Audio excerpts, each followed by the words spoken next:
Hello everyone. कल हमने बात की थी फर्स्ट यूनिट की।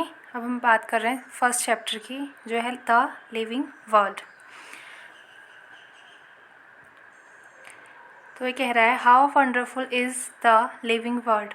जो लिविंग वर्ल्ड है वो कितना वंडरफुल है। The wide range of living types is amazing. और जो एक बहुत बड़ी रेंज है लिविंग टाइप्स की, वो और भी ज़्यादा अमेजिंग है। The extraordinary habitat in which we find living organisms, be it cold mountains, deciduous forests, oceans, freshwater lakes, deserts, or hot springs, leave us speechless. तो ये कह रहा है द एक्स्ट्राऑर्डिनरी हैबिटेट्स। हैबिटेट्स मतलब होता है आवाज़। जैसे कौन कहाँ रहता है, इस टाइप से। जैसे हम ह्यूमन हैं, हम घर में रहते हैं, और जानवर होते हैं वो जंगलों में रहते हैं। और तो इस टाइप से जो जहाँ रहता है, हिंदी में आवाज़ कहेंगे हैबिटेट को, तो जो जहाँ रहता है वही उसका हैबिटेट होता है। तो ये कह रहा है the extraordinary habitats in which we find living organism. तो क्या है, डिफरेंट टाइप के हैबिटेट के बारे में बता रहा है। कैसे कोल्ड माउंटेन्स हैं, डेसिडुअस फॉरेस्ट हैं। डेसिडुअस फॉरेस्ट वो फॉरेस्ट होते हैं जिनमें जो प्लांट्स होते हैं एक टाइम के बाद उनके सारे पत्ते झड़ जाते हैं, तो उन्हें डेसिडुअस प्लांट कहते हैं। ओके। फिर कह रहा है ओशियंस, समुद्रों की बात कर रहा है। फ्रेश वाटर लेक, डेजर्ट रेगिस्तान, और hot spring, leave us speechless. तो ये क्या है, अलग अलग टाइप के हैबिटेट हैं। तो ये सब क्या है, अलग अलग, इतने अलग अलग हैं, एक्स्ट्रॉर्डिनरी हैं कि हमको क्या कर लेते हैं, स्पीचलेस कर देते हैं। The beauty of galloping horse, of the migrating birds, the valley of flowers और द अटैकिंग शार्क इवोक्स एव and a deep sense of wonder. तो ये कह रहा है कि जो ब्यूटी है, गैलोपिंग हॉर्स मतलब तेज़ दौड़ते हुए जो घोड़े हैं उनकी ब्यूटी, और जो माइग्रेटिंग बर्ड हैं जो एक जगह से दूसरे जगह पे जाती हैं, मतलब सीज़न में। ये माइग्रेटिंग बर्ड वो बर्ड होती हैं जो सीज़न के जैसे सीज़न चेंज होता है उसके बाद एक जगह से दूसरी जगह चले जाती है, उन्हें माइग्रेटिंग बर्ड कहते हैं। द वैली ऑफ फ्लावर, फूलों की घाटी, और द अटैकिंग शार्क, जो शार्क है वो अटैक करती है। तो ये सब चीज़ें क्या करती हैं, हमें कहीं ना कहीं deep sense of wonder create करती है हमारे अंदर। फिर नेक्स्ट कह रहे हैं the ecological conflict and cooperations among member of a population and among populations of a community, or even the molecular traffic inside a cell, make us deeply reflect on what indeed is life. तो आगे कह रहा है कि जो ecological conflict है, ecological conflict क्या होता है, मतलब जो लाइफ में जो भी कॉन्फ्लिक्ट हो रहे हैं, संघर्ष हो रहे हैं। जैसे नेचर है, नेचर का हम क्या कर देते हैं, प्लांट को, पेड़ों को काटते हैं, उसके बाद लगाते नहीं हैं, तो फिर वो अपने आप को मैनेज करते हैं। फिर ऊपर से पॉल्यूशन है, तो इस सबके बीच में जो एक कोऑर्डिनेशन है, तो उनमें क्या होता है, संघर्ष की स्थिति हो जाती है। तो वही इकोलॉजिकल कॉन्फ्लिक्ट हो गया। And cooperation among members of a population, और जो कोऑपरेशन है, सहयोग है एक पॉपुलेशन के मेंबर का एक दूसरे के साथ, और among population of a community, और एक कम्युनिटी के लोगों के एक दूसरे के साथ जो क्या है, कॉपरेशन है, उसकी बात कर रहा है। और even the molecular traffic inside a cell make us deeply reflect on. और एक जो मॉलिकुलर ट्रैफिक होता है, कहाँ, एक सेल के अंदर जो भी सारी रिएक्शंस होती हैं वो सब, तो ये वो सब उन चीज़ों के बारे में बात कर रहा है। कह रहा है कि ये सब देख के हमें यही लगता है, यही सोच में, मतलब सोचने में हम मजबूर हो जाते हैं कि व्हाट इंडीड इज़ लाइफ। तो लाइफ असल में है क्या, वास्तव में है क्या। This question has two implicit question within it. तो इस क्वेश्चन में क्या है, दो क्वेश्चन छुपे हुए हैं। The first is a technical, एक तो क्या है, टेक्निकल है, जिसका आंसर हर कोई दे सकता है, ठीक है। And seek answer to what living is and oppose to the non living, and the second is philosophical ones. तो एक तो क्या है, टेक्निकल है, इसका आंसर हर कोई दे सकता है कि लिविंग क्या है, नॉन लिविंग क्या है। बट जो सेकेंड वन है वो क्या है, फिलोसफिकल है। मतलब जैसे दार्शनिक होते हैं, गुरु महात्मा लोग जो बातें करते हैं कि लाइफ, जीवन क्या है। तो ये दो टाइप के क्वेश्चन है। And seek answer to what the purpose of life. तो फिलोसफिकल वन क्या करते हैं कि पर्पस क्या है, लाइफ का उद्देश्य क्या है। तो as scientist we shall not attempt answering the second question. तो क्योंकि हम साइंटिस्ट हैं, हम बायोलॉजी पढ़ रहे हैं, तो हम कौन सा अटैम्प्ट करेंगे, ओनली फर्स्ट वाला अटैम्प्ट करेंगे, सेकेंड नहीं अटैम्प्ट करेंगे। We will try to reflect on what is living. तो हम कहाँ पे ध्यान देते हैं कि व्हाट इज़ लिविंग, लिविंग क्या है। अब है व्हाट इज़ लिविंग, आखिर लिविंग होते क्या हैं। तो कह रहा है when we try to define living, जब हम लिविंग को डिफाइन करते हैं कि लिविंग आखिर है क्या, we conventionally look for distinctive characteristic exhibit by living organism. तो हम क्या देखते हैं, जो मेन कैरेक्टर्स हैं लिविंग के, हम उन चीज़ों के बारे में सोचते हैं। जैसे ग्रोथ होती है, रिप्रोडक्शन हो गया, एबिलिटी टू सेंस इन्वायरमेंट, अपनी इन्वायरमेंट को सेंस करने की जो एबिलिटी है वो हो गई, and mount a suitable response come to our mind immediately. और क्या है, एक सुटेबल रिस्पॉन्स देना, अगर कोई भी इन्वायरमेंट में हमारे कोई भी चीज़ होती है तो उसके अब मतलब उसमें हमें क्या करना पड़ता है, अपना जो रिस्पॉन्स देते हैं, ये सब चीज़ें क्या हैं, अगर हम लिविंग हैं तो ये सब चीज़ें हमारे दिमाग में आएंगी कि लिविंग में ये कैरेक्टर्स होते हैं। ठीक है, one can add a few more features like, तो हम इनमें और भी कैरेक्टर ऐड कर सकते हैं, जैसे कि metabolism, ability to self replicate. Metabolism मतलब जो भी मतलब एसिड या बेस की रिएक्शन होती है बॉडी के अंदर, एंड कोई भी हो सकता है, यूनिसेलर भी हो सकते हैं, मल्टीसेलर भी हो सकते हैं। एबिलिटी टू सेल्फ रेप्लिकेट, अपने समान मतलब क्या है, अपने जैसी या तो प्रोजेनी को जन्म देना या बच्चों को जन्म देना, ये सेल्फ रेप्लिकेट हो गया। या सेल्फ ऑर्गेनाइज, अपने को ऑर्गेनाइज करना। Interact and emergence to this list, और अपने को स्टेबल करना। ये सारी चीज़ें कहाँ आ गई, ये भी हम मोर करेक्ट फीचर्स में जोड़ सकते हैं। ठीक है, फिर आगे बता रहे हैं let us try to understand each of this. तो हम क्या करते हैं, इन सबको अंडरस्टैंड करने की कोशिश करते हैं। तो फर्स्ट है ऑल लिविंग ऑर्गेनिज्म ग्रो। जो सारे के सारे लिविंग ऑर्गेनिज्म होते हैं उनका कैरेक्टर हो गया कि वे सब क्या करते हैं, ग्रो करते हैं। ठीक है, increase in mass and increase in number of individuals are twin characteristic of growth. तो अब हम कहेंगे ग्रोथ हो रही है तो या तो इंक्रीज इन मास हो सकता है, जैसे किसी के वजन बढ़ना, एंड इंक्रीज इन नंबर, या फिर क्या हो सकता है, उनके नंबर में इंक्रीज होना या उनके नंबर में वृद्धि होना। ठीक है, of individuals are twin characteristic of growth. तो ग्रोथ के क्या है, दो कैरेक्टरिस्टिक मानेंगे हम, या तो वो इंक्रीज इन मास होगा या फिर increase in number. A multicellular organism grows by cell division. एक मल्टीसेलर जो ऑर्गेनिज्म होता है वो ग्रो करता है किसके थ्रू, सेल डिवीज़न के थ्रू। आगे पढ़ेंगे हम। In plants this growth by cell division occurs continuously throughout their life Spain.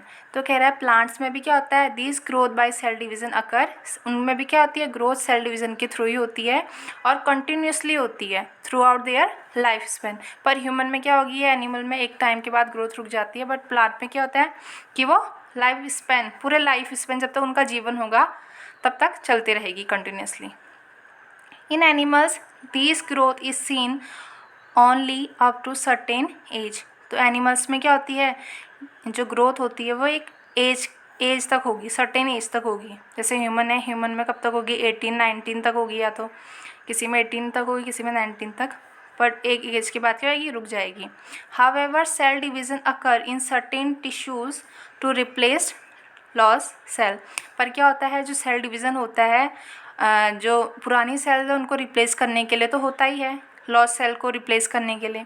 ठीक है, unicellular organism also grow by cell division. तो मैंने कहा ना कि यूनिसेलर हो चाहे मल्टीसेलर हो, दोनों में क्या होगा, ग्रो अगर होंगे तो सेल डिवीज़न तो होगा ही होगा, उसी के थ्रू होगा। One can easily observe this in vitro culture by simply counting the number of sales under the microscope. तो कह रहा है अगर जो ग्रोथ होती है वो हम कहाँ देख सकते हैं, इन विट्रो कल्चर में। इन विट्रो कल्चर क्या हुआ, इन विट्रो कल्चर में क्या होता है, जैसे कॉलेजों में भी होता है या स्कूलों में भी होता है, तो उनमें क्या होता है, स्पेसिमेन के अंदर वो क्या करते हैं, कल्चर अपने सामने ग्रो करवाते हैं उन चीज़ों को, और उनकी जो कहते हैं काउंटिंग होती है, नंबरों की काउंटिंग भी आसानी से कर सकते हैं, सेल कितनी बड़ी है वो सब चीज़ें उसमें इन विट्रो कल्चर में वो देख सकते हैं। In majority of higher animals and plants growth and reproduction are mutually exclusive event. तो कह रहा है जो मेजोरिटी है, मतलब ज़्यादातर जो है वो हायर एनिमल और प्लांट में ग्रोथ और रिप्रोडक्शन क्या है, एक विशिष्ट प्रकार का इवेंट है। जैसे शादी आजकल क्या है, शादी या बर्थडे पार्टी, ये सब क्या है, इवेंट होते हैं। वैसे ही क्या है, ग्रोथ और रिप्रोडक्शन भी क्या है, हायर एनिमल और प्लांट में एक एक्सक्लूसिव इवेंट होता है। One must remember that increase in body mass is considered as growth.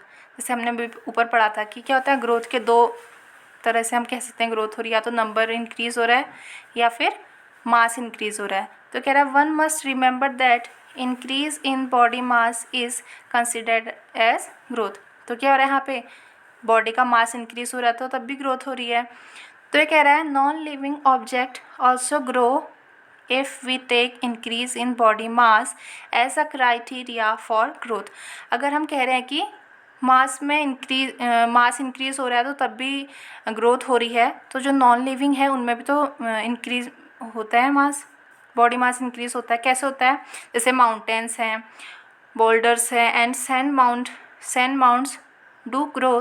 तो जो क्या है, माउंटेन है, पहाड़ हैं, और जो बड़ी बड़ी चट्टानें हैं, और सैंड माउंट मतलब रेत के जो टीले हैं, वो सभी ग्रो करते हैं। However, this kind of growth exhibit by non-living object is by accumulation of material on the surface। जबकि क्या है, ये सब क्यों ग्रो कर रहे हैं, क्योंकि इनके ऊपर क्या जा रहा है, जो मटेरियल है नॉन लिविंग ऑब्जेक्ट के ऊपर जब मटेरियल एक्यूमुलेट हो जा रहा है, इकट्ठा हो जा रहा है तो उनकी सरफेस में, तब उनका मास इंक्रीज हो जा रहा है। तो आगे कह रहे हैं in living organism growth is from inside. But क्या है, अगर लिविंग ऑर्गेनिज्म में ग्रोथ होगी तो वो कहाँ से होगी, फ्रॉम इनसाइड, अंदर से होगी। Growth therefore can not be taken as a defining property of living organism. तो हम क्या कह सकते हैं, ग्रोथ को हम एक डिफाइनिंग प्रॉपर्टी नहीं कह सकते हैं कि लिविंग ऑर्गेनिज्म है तो ग्रोथ होगी, क्योंकि क्या है, नॉन लिविंग में भी ग्रोथ हो रही है, उनका मास इंक्रीज हो रहा है। ठीक है, तो ये कह रहा है conditions under which it can be observed in all living organisms have to be explained, and then we understand that it is a characteristic of living system। तो कह रहा है कंडीशन है यहाँ पे भी, तो कह रहा है condition can not be taken as defining property of living or conditions under which it can be observed in all living organisms have to explain. तो हमें क्या बतानी पड़ेगी, कंडीशन बतानी पड़ेगी। क्या कंडीशन क्या है कि अगर कोई लिविंग है तो ग्रोथ उसकी इनसाइड होगी, ना कि आउटसाइड होगी। ठीक है, and then we understand that it is a characteristic of living system. तो हम कहेंगे कि क्या है, ग्रोथ भी एक कैरेक्टरिस्टिक है लिविंग सिस्टम का। A dead organism does not grow, क्योंकि क्या है, अगर कोई डेड ऑर्गेनिज्म है तो वो कभी भी ग्रो नहीं कर सकता है।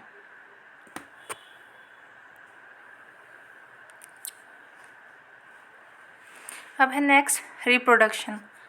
तो ये अब बात कर रहा है रिप्रोडक्शन की। तो कह रहा है reproduction likewise is a characteristic of living organism. तो जो रिप्रोडक्शन है वो भी क्या है, एक कैरेक्टरिस्टिक है लिविंग ऑर्गेनिज्म का, क्योंकि रिप्रोडक्शन लिविंग ऑर्गेनिज्म कर सकते हैं और नॉन लिविंग तो नहीं कर सकते। तो कह रहा है in multicellular organism reproduction refers to the production of progeny possessing feature more or less similar to those of parents। तो कह रहा है जो मल्टी सेलुलर ऑर्गेनिज्म है उनमें रिप्रोडक्शन का मतलब क्या है कि उनकी प्रोजेनी होगी, प्रोडक्शन ऑफ प्रोजेनी क्या होंगे, अगर हम करेंगे मल्टी सेलुलर ऑर्गेनिज्म में रिप्रोडक्शन हो रहा है तो क्या होगा, प्रोडक्शन होगा प्रोजेनी का, उनके बच्चे होंगे जो क्या होंगे मोर और less similar to those of parents, जो क्या होंगे अपने माँ बाप से, पेरेंट्स मतलब माँ बाप से, या तो लेस या फिर मोर सिमिलर होंगे, उनके जैसे होंगे। ठीक है, फिर आगे कह रहा है invariably and implicitly we refer to sexual reproduction. अगर हम ऐसा कह रहे हैं तो हम किसकी बात कर रहे हैं, सेक्सुअल रिप्रोडक्शन की बात कर रहे हैं। Organism reproduce by asexual means also, जबकि क्या है, कुछ ऑर्गेनिज्म ऐसे होते हैं जिनमें क्या होता है, असेक्सुअल रिप्रोडक्शन होता है। जैसे सेक्सुअल में तो दो पेरेंट्स चाहिए, मेल और फीमेल, बट जब हम सेक्सुअल रिप्रोडक्शन की बात करते हैं तो उसमें एक ही ऑर्गेनिज्म होता है और वो ही क्या कर सकता है, अपनी प्रोजेनी बना सकता है। ठीक है, तो ये कह रहा है फंगी या fungi multiply and spread easily due to the million of asexual spores they produce. तो जो फंजाई है वो खुद ब खुद मल्टीप्लाई करती है और ईजिली स्प्रेड हो जाती है, फैल जाती है, क्योंकि क्या है वो सेक्सुअल स्पोर को प्रोड्यूस करती है। ठीक है। In lower organism like yeast and hydra we observe budding, जबकि क्या है लोअर ऑर्गेनिज्म है जैसे कि क्या है यीस्ट और हाइड्रा है, इनमें क्या होती है बडिंग होती है। एक छोटी सी बड निकलेगी इनकी बॉडी में और वो टूट के गिर जाएगी और जब वो गिरेगी तो एक नया ऑर्गेनिज्म बना देगी। तो ये भी असेक्सुअल रिप्रोडक्शन हो गया। फिर आगे बता रहा है इन प्लेन एरिया, जिससे क्या कहते हैं फ्लैट वॉर्म भी कहते हैं, वी ऑब्जर्व ट्रू रीजनरेशन। तो अगर हम प्लेन एरिया की बात करते हैं तो उसमें क्या पाया जाता है ट्रू रीजनरेशन, मतलब अगर इसके बॉडी का कोई सेगमेंट टूट गया तो वो क्या बना लेगा अपना न्यू ऑर्गेनिज्म बना लेगा। ठीक है। तो ये आगे बता रहा है कि अ fragmented organism regenerates the lost part of its body and become a new organism. अगर क्या है उसके बॉडी का कोई फ्रेगमेंट टूट गया तो वो क्या कर लेगा रीजनरेट कर लेगा, तो मतलब नया ऑर्गेनिज्म बना लेगा। The lost part of its body, अपने जो उसकी बॉडी का जो पार्ट गिरा है उससे वो क्या कर लेगा उसको रीजनरेट कर लेगा, दोबारा से उत्पन्न कर लेगा और क्या बना लेगा एक न्यू ऑर्गेनिज्म भी बना लेगा। आगे कह रहा है the fungi, the filamentous algae, the protonema of mosses all easily multiply by fragmentation. और फ्रेगमेंटेशन में क्या होता है जैसे उनकी बॉडी का कोई भी एक पार्ट टूटेगा सेम, तो वो क्या करेगा कोई भी फ्रेगमेंट टूटेगा तो वो क्या बना लेगा एक नया ऑर्गेनिज्म बना लेगा। तो ये कह रहा है फंगी और जो एल्गी हैं फिलामेंटस एल्गी हैं, मतलब उनकी बॉडी होगी छोटे छोटे फिलामेंट से धागे ऐसे होंगे उनसे मिलके बने होंगी तो उन्हें फिलामेंटस एल्गी कहेंगे। ठीक है। द प्रोटोनीमा ऑफ मोसेस, मतलब मोसेस का एक पार्ट होता है प्रोटोनीमा, उसकी बात हो रही है। All easily multiply by fragmentation, तो सब क्या कर लेंगे ईजीली मल्टीप्लाई कर लेंगे अपने आप को किसके थ्रू फ्रेगमेंटेशन के थ्रू। आगे कह रहा है when it comes to unicellular organism like bacteria. फिर अभी तक तो हमने मल्टीसेलर ऑर्गेनिज्म की बात की थी, अब हम किसकी बात कर रहे हैं यहाँ पे यूनिसेलर, मतलब एक कोशिकीय जिनकी बॉडी होगी पूरी बॉडी एक ही सेल से बनी होगी। मल्टीसेलर मतलब जिनकी बॉडी अलग अलग टाइप की सेल से मिलके बनी होगी। तो ये अब बात कर रहा है यूनिसेलर की। When it come to unicellular organism like bacteria, unicellular algae और amoeba, reproduction is synonymous with growth. तो ये कह रहा है अगर जब हम बात करते हैं जैसे बैक्टीरिया है, एल्गी है और अमीबा की बात करते हैं रिप्रोडक्शन की, तो ये सिनोनियम्स है, मतलब सिनोनियम्स को हिंदी में कहते हैं पर्यायवाची। जैसे सूरज को हम सूर्य भी कहते हैं तो दिवाकर भी कहते हैं, तो वो क्या है सिनोनियम्स है उनके एक ही नाम के। सन भी कहते हैं, तो अगर सूरज कहें या सूर्य कहें तो बात तो एक ही है। तो वैसे क्या कह रहा है यहाँ पे अगर हम बात कर रहे हैं तो ग्रोथ और रिप्रोडक्शन का मतलब एक ही है, अलग अलग नहीं है। ठीक है। फिर कह रहा है increase in number of cell, इनमें क्या होता है अगर हम रिप्रोडक्शन कहें तब भी मतलब इंक्रीज इन नंबर से होता है, अगर हम ग्रोथ की बात करें तब भी उसका मतलब क्या होता है increase in number of sales.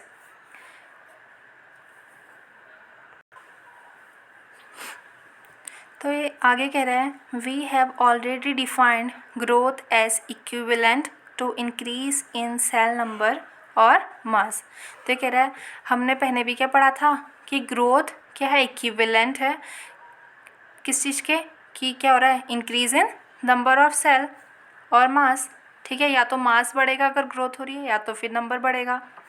Hence we notice that in single celled organism we are not very clear about the uses of these two terms growth and reproduction। तो यहाँ पे हम क्या नोटिस करते हैं कि जो सिंगल सेल वाले ऑर्गेनिज्म हैं उनमें हम क्या नहीं कर सकते हैं, ये अलग ग्रोथ और रिप्रोडक्शन दोनों टर्म्स को अलग अलग नहीं कर सकते हैं, क्योंकि ग्रोथ का मतलब भी वही है और रिप्रोडक्शन का मतलब भी वही है उनके लिए। ठीक है। Further there are many organism which do not reproduce. अब कुछ ऐसे ऑर्गेनिज्म हैं जो रिप्रोड्यूस नहीं कर सकते हैं, जैसे म्यूल्स हो गए, म्यूल्स मतलब खच्चर। तो खच्चर क्या है ब्रीड हैं घोड़े और गधे की, डोंकी और हॉर्स की एक ब्रीड है। ठीक है, दोनों को क्रॉस करा तब जाके क्या मिला म्यूल मिला उसमें दोनों के कैरेक्टर हैं, घोड़े के भी और गधे के भी, ठीक है, खच्चर। तो यहाँ कह रहा है म्यूज स्टाइल वर्कर बी, तो ये कह रहा है जो वर्कर बी होती हैं, जैसे हाइव होता है, बी हाइव, छत्ता कहते हैं जैसे मधुमक्खियों का, तो उसमें क्या होती है, अलग अलग टाइप की मधुमक्खियाँ होती हैं, कोई तो क्वीन होती है, कोई वर्कर होती हैं, कोई मेल होते हैं। तो उसमें बात कर रहा है कि जो स्टाइल वर्कर भी होती हैं ये भी क्या नहीं कर सकती हैं, रिप्रोड्यूस नहीं कर सकती हैं, और म्यूल भी रिप्रोड्यूस नहीं कर सकते हैं। और इनफर्टाइल ह्यूमन कपल, तो ह्यूमन का वो कपल जो क्या है, फर्टाइल नहीं है, बच्चे पैदा नहीं कर सकता है, मतलब इन शॉर्ट। तो कह रहा है hence reproduction also can not be an all inclusive defining characteristic of living organism. तो हम क्या नहीं कह सकते हैं कि रिप्रोडक्शन भी कोई ऐसा करेक्टर नहीं है जो कि सारे के सारे ह्यूमन बीइंग, मतलब जो लिविंग है उन सब में पाया जाए, क्योंकि क्या अभी हमने यहाँ पे जो एक्सेप्शन देखे थे, म्यूज, स्टाइल वर्कर बी और इनफर्टाइल ह्यूमन कपल, तो ये सब इसमें आ गए, ठीक है। तो ये कह रहा है Of course, no non-living object is capable of reproducing or replicating by itself. पर ये भी है बात की जो नॉन लिविंग है वो कैपेबल ही नहीं है कि वो रिप्रोडक्शन कर सकें, ये अपने आप को रेप्लिकेट कर सकें, अपने नंबर को बढ़ा सकें, ठीक है। फिर कह रहा है another characteristic of life is metabolism. इसमें क्या कह रहा है, अब जो अगला कैरेक्टर हम पढ़ेंगे लाइफ का वो क्या है, मेटाबॉलिज्म है। मेटाबॉलिज्म में क्या है, all living organism are made of chemicals, जो सारे के सारे लिविंग ऑर्गेनिज्म होते हैं वो सब किसके मिलके बने होते हैं, केमिकल से मिलके बने होते हैं। हमारी बॉडी भी है, उसमें कितने टाइप के केमिकल्स हैं, ठीक है। These chemicals small and big belonging to various classes size function etc। तो ये केमिकल्स क्या हो सकते हैं, छोटे बड़े या डिफरेंट टाइप की क्लासेस या साइज़ या इनका अलग अलग टाइप का फंक्शन कुछ भी हो सकता है। Are constantly being made and changed into some other biomolecules. ये क्या होते हैं, ये बनते हैं और उसके बाद क्या होते हैं, अदर टाइप के बायोमोलिक्यूल्स में चेंज हो जाते हैं।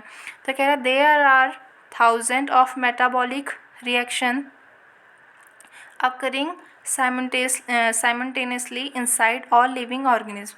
तो क्या है, 1000 टाइप की मेटाबॉलिक रिएक्शन होती हैं बॉडी में, जो कहाँ होती है, इनसाइड ऑल लिविंग ऑर्गेनिज्म, जो भी लिविंग ऑर्गेनिज्म है उनकी बॉडी में 100 टाइप की क्या होती हैं, मेटाबॉलिक रिएक्शन होती हैं। बी दे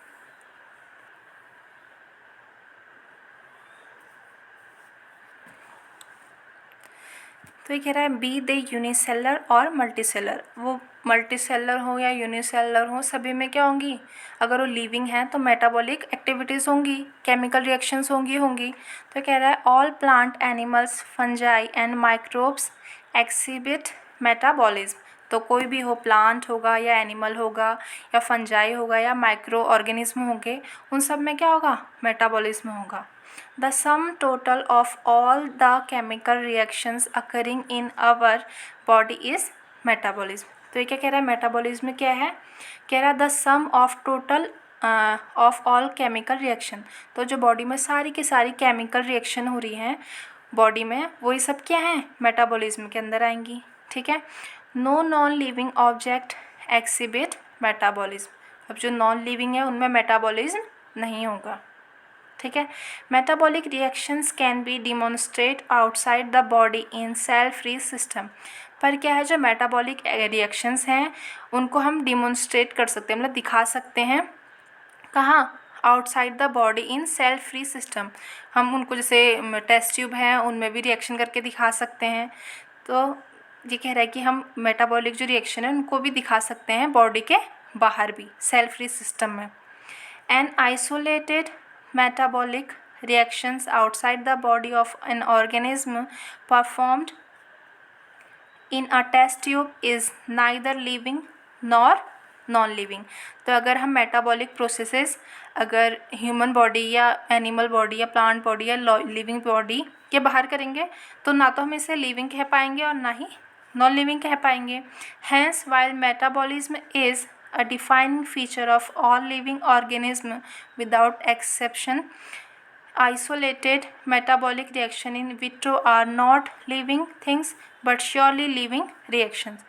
तो ये कह रहा है हम ये तो मानते हैं कि मेटाबॉलिज्म क्या है, एक करेक्टरिस्टिक है लिविंग ऑर्गेनिज्म का, बट अगर हम इसे कहाँ कर रहे हैं, बाहर कर रहे हैं, इसे टेस्ट ट्यूब पे या इन विट्रो, मतलब क्या है, इसे आउटसाइड कर रहे हैं, लिविंग के अंदर ना होके आउटसाइड हो रही हैं, तो हम इन्हें लिविंग तो नहीं कहेंगे, बट जो रिएक्शंस हो रही हैं वो तो लिविंग हैं।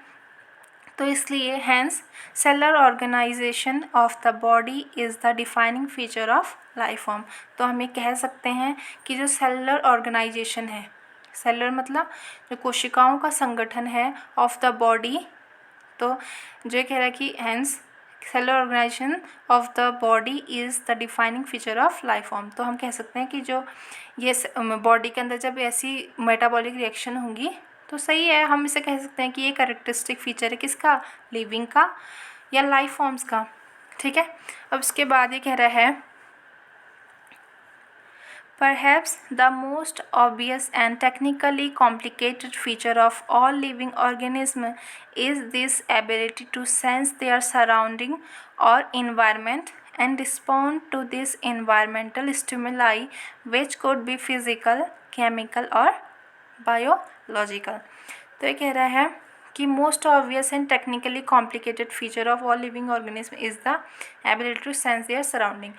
तो अब एक और फीचर की बात कर रहा है कि हमारे पास क्या होती है, जो लिविंग होते हैं या हम सब हैं उनके पास क्या होती है, एक और एबिलिटी होती है कि वो अपने इन्वायरमेंट को सेंस कर सकते हैं कि इन्वायरमेंट में क्या हो रहा है और उसके अकॉर्डिंग रिस्पॉन्स कर सकते हैं।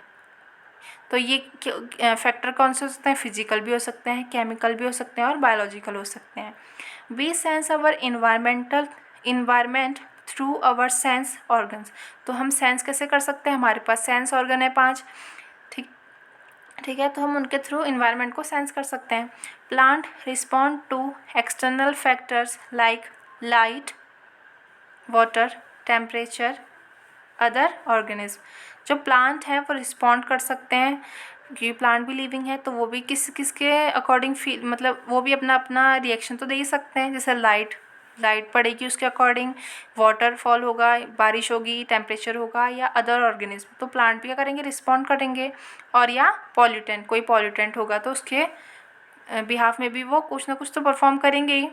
तो वो कह रहा है all organism from the prokaryotes to the most complex eukaryote can sense and respond to environmental cues। तो कह रहा है सारे के सारे जो ऑर्गेनिज्म हैं फ्रॉम प्रोकैरियोटिक क्या हुआ, जो प्रिमिटिव टाइप के थे या जो सबसे पहले थे, ठीक है, पुराने टाइप के ऑर्गेनिज्म थे, उनसे लेके द मोस्ट कॉम्प्लेक्स यूकैरियोटिक क्या होते हैं, वो नए होते हैं, और प्रोकैरियोटिक पुराने वाले सेल्स हो गए। ठीक है, तो जो मोस्ट कॉम्प्लेक्स यूकैरियोट्स हैं ये सब क्या कर सकते हैं, सेंस कर सकते हैं और रिस्पॉन्ड कर सकते हैं अपने इन्वायरमेंट में, जो भी उनकी हलचल होगी उसके अकॉर्डिंग वो रिस्पॉन्स करेंगे। फिर ये कह रहा है photo period affect reproduction in seasonal breeders. तो जो फोटो पीरियड मतलब क्या हुआ, फोटो जैसे फिजिक्स में भी हम पढ़ते हैं, फोटो कहाँ पे यूज़ होता है, लाइट के लिए यूज़ होता है हमेशा। तो कह रहा है फोटो पीरियड मतलब लाइट का जो पीरियड है, जैसे कभी क्या होती है गर्मियों में ज़्यादा धूप होती है, जाड़ों में कम धूप होती है, तो इसके अकॉर्डिंग फोटो पीरियड भी होता है प्लांट्स में। जब फोटो पीरियड के अकॉर्डिंग वो क्या करते हैं, फ्लावर करते हैं या उनमें कुछ चेंजेस होते हैं। तो कह रहा है photo period affect reproduction in seasonal breeder.